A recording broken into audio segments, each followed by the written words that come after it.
If I look a bit different, it's because I shaved. But anyways, today I want to come here and talk about why a lot of people don't know what they like. And they say that they don't like anything, or maybe that they have no purpose.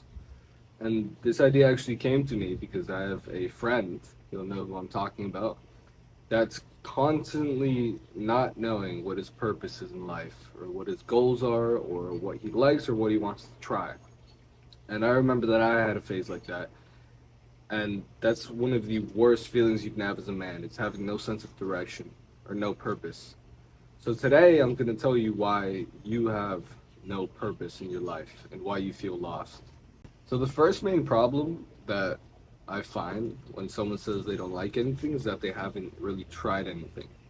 Let's say in business, for example, you want to start a business, but you don't like anything, as my friend said.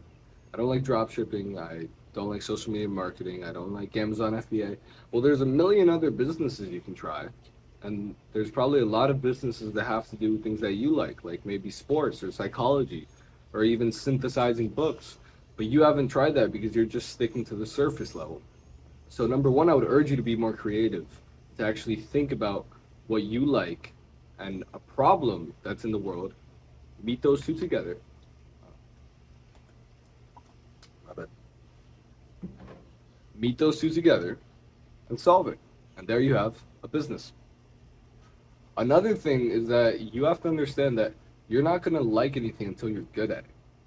When I started fighting, I didn't really like it. It was kind of annoying getting hit all the time. No shit. It was annoying going in the gym every day, knowing that the person I was sparring was probably going to be better than me. And then as I got better at it, I started liking it more because those two go together. So the number one way to like something a lot is to get good at it. Okay? So pick something that you have a natural talent for. Maybe you're really good at talking to people. Maybe you have a lot of charisma, right? So pick sales, for example. And you might not like sales at first because everybody says no to you, but that's just because you don't have the skills to close yet. And once you start becoming the best closer in your company or in your business, you'll start loving it because everybody will start treating you differently and respecting you. So stop saying you don't like anything. It's just that you're not good at anything. Big difference. I could promise you right now that, let's take a sport you don't like, maybe tennis, because who the fuck likes tennis? If you were world champion at tennis, you would love tennis because it would make you a shit ton of money. You would get a shit ton of followers. A bunch of girls would like you because you're a famous tennis player. You would get a bunch of sponsorships, and you'd be worldly recognized. Do you get what I'm saying? You don't like tennis, but in the scenario that you were really good at it, championship level, you would end up liking it. Why? Because you're only gonna like the things you're good at. No one likes things they're shit at. And the only way to get good is to put in the effort. Another thing I hear is when I ask people, okay, so you don't like anything. So what do you like? What are your hobbies? They're like, I don't have any hobbies. It's like, how the fuck do you not know your hobbies? What do you do when you get home from school? What do you do when you wake up? Uh, If you don't know yourself, how do you expect anyone else to tell you? You should know yourself better than anyone else. So if you don't know your interests or your purpose, that is a very big problem that you need to solve. I want you to lock yourself in a room, take away your phone, and do not leave that fucking room until you answer this question. What would I do if I had all the money in the world and never needed to work again? What would I still do? And whatever you come up with is your answer. That's your purpose. And now, your purpose, you find a problem. So let's say your purpose is helping people. Like I like helping you. Problem is people need help. People need help. Boom. You have a business. When I was trying to help this friend, it was frustrating me because I would ask him what he liked. And he said a bit of everything. Right? He would say soccer, he would say maybe MMA. I want to start a business, but I don't know which one. And it's like, okay, let's take it by parts. MMA, you don't train often, and you're only going because I'm going to the gym. So you don't like MMA. He's like, yeah, you're right. Soccer, you haven't given yourself the faith to try it out and actually try your best. And thankfully now he's trying his best, and I'm super proud of him. So that's his purpose right now, right?